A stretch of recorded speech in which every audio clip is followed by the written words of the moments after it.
Hi, this is Bill Quain, and I got some exciting news about what we're doing at Stockton College here.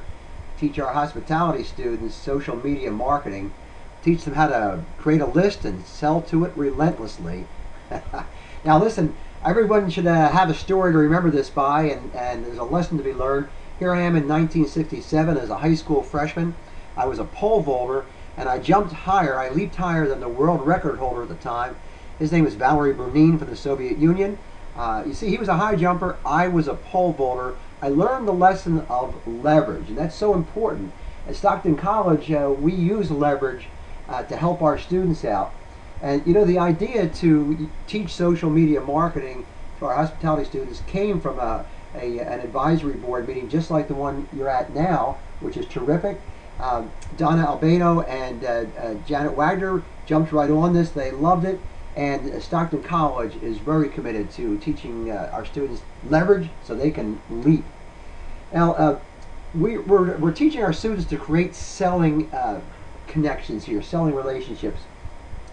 Today's students are great at connections, Facebook and all that kind of stuff, but they don't necessarily know how to sell. And conversely, hospitality companies may be great at selling, but they may not be totally sure on how to use social media. We're trying to create a more educated group of people for you to hire there. There's no doubt that things have changed. Look at this. By the way, these are the three things that everyone takes with them when they leave the house. We're teaching our students to communicate with people wherever they are. And of course, that's by using the phone with text messaging and other social media that we can use. Now, in establishing connections, what companies have to do, they have to work to get their customers to join. And they join the email list, phone list, fan page list. So task number one is to teach our students to squeeze information out of people using what we call squeeze pages. And task number two is to teach students how to sell to that list. So now, how do we establish this permission to market connection? Companies create a value proposition. This is what we're teaching the students. That value proposition solves a problem. The customers opt in. In other words, they give us information. We squeeze it out of them.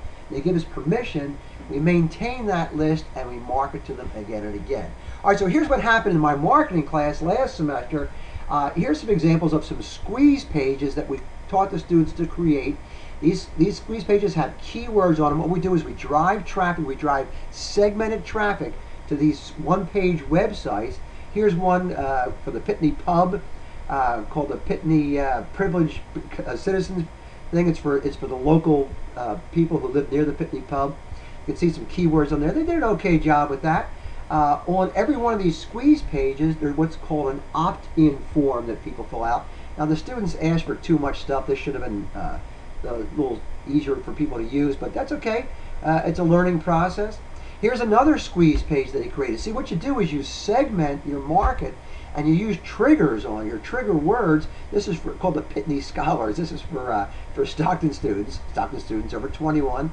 Here's another squeeze page. Again, this is segmented, highly targeted marketing here that they're doing. And all of these would have an opt-in form for them. You just can't see it because it's too far down on these pages. But I wanted to give you examples. That was a special event thing. Now listen, and next semester in spring 2012, we're going to kick it up a notch. I'm introducing to the food and beverage operations class a section called Food, Forms, Phones, and Fans. And we're going to really get deep into using social media, particularly for food and beverage operations. Now, how is it possible to teach this? Well, most of the software today has got some free versions to it if you know how to look for it. And so I use two particular ones, MailChimp, which is great for customer contact and email lists and squeeze pages and all that kind of stuff. And I use Leisure, which creates custom fan pages on Facebook. The page you're looking at right now, this is a custom fan page. Really cool how we can do this. Will this work? Well, one student, Caitlin Cossey, is already working it. She took a couple weeks of my class and got a job doing this for a local restaurant. It's going to give students a competitive edge. And it's going to give companies a competitive edge that hire our students. Hey, listen, did you like this? Then like this. This is a Facebook fan page, so log into Facebook and like this page. Stay tuned for more great